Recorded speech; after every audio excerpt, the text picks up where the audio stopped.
జోగులాంబ గద్వాల జిల్లా కేంద్రంలోని శ్రీ సరస్వతి శిశు మందిర్లో సప్తశక్తి సంఘం కార్యక్రమాన్ని ఘనంగా నిర్వహించారు.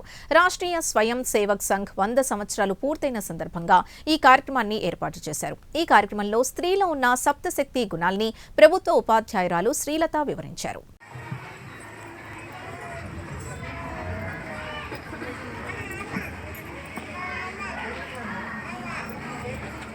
మొదలుపెట్టి విద్యాభారతి అఖిల భారతీయ విద్యా సంస్థ సప్తశక్తి సంగమం రూపంలో ఈ మహిళలను లక్ష్యంగా పెట్టుకొని మహిళల కొరకు మహిళల ద్వారా మాతృ సమ్మేళనములను నిర్వహిస్తుంది.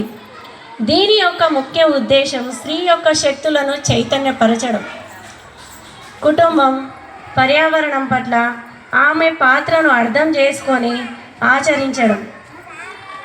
ఆర్ఎస్ఎస్ను పూజ్య శ్రీ డాక్టర్ కేశవరావు బలిరామ్ పంత్ హెడ్గేవార్ గారు 1925 విజయదశమి నాడు నాగపూర్లో మొదలుపెట్టారు. ఆర్ఎస్ఎస్ యొక్క ముఖ్య ఉద్దేశం దేశభక్తి, హిందుత్వ నిష్ట, వ్యక్తి వికాసం, రాష్ట్ర నిర్మాణం, ప్రపంచంలోనే మన దేశం ఉన్నత స్థితిలోకి తీసుకెళ్లడం. ఎన్నో శాఖల్లో ఒకటైనది మన విద్యాభారతి. 1952లో గోరఖ్పూర్లో సంఘ ప్రేరణతో మొదటి పాఠశాల ప్రారంభించారు.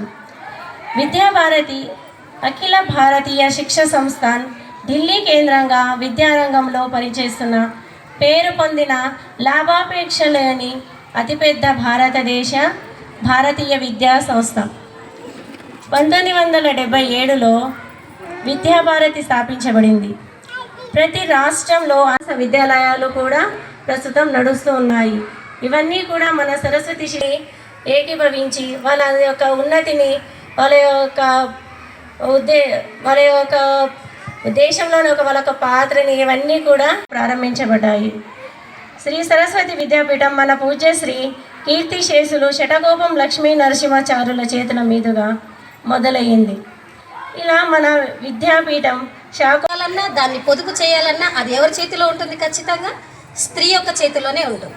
నెక్స్ట్ స్మృతి అంటే స్త్రీగా మహిళ ప్రతి చిన్న విషయాలను కూడా గుర్తుంచుకుంటుంది. ఇంట్లో ప్రతి ఒక్కరిని కూడా చాలా జాగ్రత్తగా ఉంటుంది. ఇప్పుడు అత్తమ్మకి షుగర్ ఉంది, చక్కెర లేకుండా చాయ్ ఇవ్వాలి. మామయ్య కొంచెం చక్కెర ఎక్కువ తాగుతాడు, 2 చెంచాల చక్కెర వేసి ఇవ్వాలి. ఈరోజు పండగ, ఈరోజు ఈ స్పెషల్ చేయాలి. పిల్లల పుట్టినరోజు వస్తుంది, ఏం తీసుకోవాలి? ప్రతి చిన్న విషయం కూడా స్త్రీకి గుర్తుంటుంది. ప్రతి చిన్న విషయం కూడా స్మృతి అంటే ఏ చిన్న విషయాన్ని కూడా వదిలిపెట్టకుండా ప్రతి చిన్న విషయం కుటుంబానికి సంబంధించి కానీ ఏదైనా సరే ప్రతి చిన్న విషయాన్ని గుర్తుంచుకోవడమే కాకుండా దాన్ని ఆచరణలో కూడా పెడుతుంది. సో స్త్రీ యొక్క స్మృతి శక్తి చాలా ఎక్కువగా ఉంటుంది. నెక్స్ట్ మేధ అంటే ధైర్యం, సహనం. ప్రతి దానిలో కూడా స్త్రీ చాలా ధైర్యంగా ఉంటుంది. మనం అనుకుంటాం మనకి నిజంగా ధైర్యం ఉందా, నేను వెళ్ళి మాట్లాడగలనా, చేయగలనా అని. కానీ మనకి ఆ సిచ్యువేషన్ వచ్చింది అన్నప్పుడు మనం ఖచ్చితంగా మన లోపల ఉన్న ధైర్యం బయటికి వస్తుంది. మనం ఇంట్లో ఉన్నప్పుడు చిన్నగా మాట్లాడడం, ఎవరితో ఎక్కువ కలవం. స్కూల్లో మన పిల్లల్ని ఎవరైనా కొట్టిండ్రు అనుకోండి, మనం ఎంత రుద్రతాండవం చేసుకుంటూ పోతాం. నిజంగా ఈమెకైనా నోరుంది, ఈమెనైనా మాట్లాడేది అన్నంత లెవెల్లో పోతాం. అప్పుడు ఎక్కడి నుంచి వస్తుంది? స్త్రీకి ఎప్పుడు వస్తుంది ఆ ధైర్యము? తన కుటుంబానికి, తన సంతానానికి వచ్చేసరికి స్త్రీకి ఎక్కడ లేనటువంటి ఆవేశము, కోపము అన్నీ కూడా వస్తాయి. అందుకే స్త్రీని కాళికామూర్తితో పోలిస్తారు.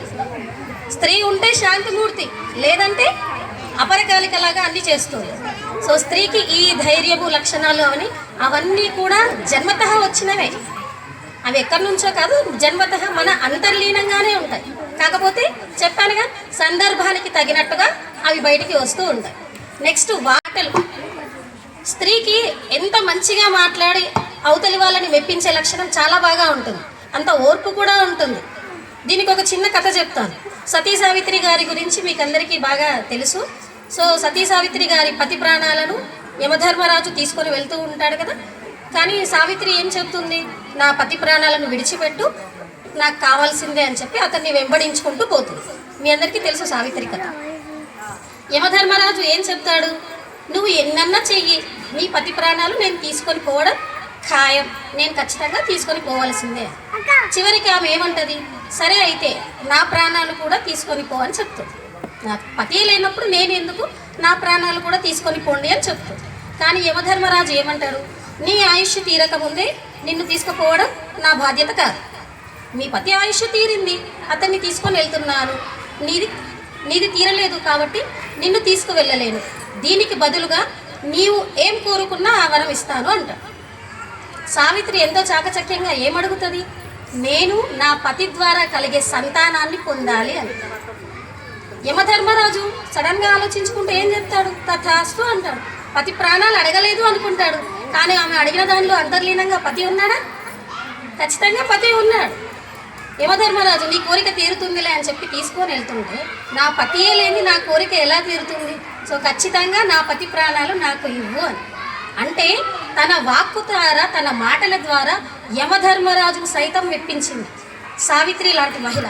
మనం మాటల ద్వారా మాట్లాడలేము, ఎంత మంచి మిత్రులను పొందుకోలేము కదా. మన మాటలు మాట్లాడితే ఎక్కడ ఆగను కూడా ఆగదు, మంచిగా అలా వెళ్ళిపోతూనే ఉంటాయి. అంత వాక్పటిమ మన స్త్రీకి ఉంటుంది. అదే ఇద్దరు మగవాళ్ళు కలిసి మాట్లాడుకున్నారంటే 10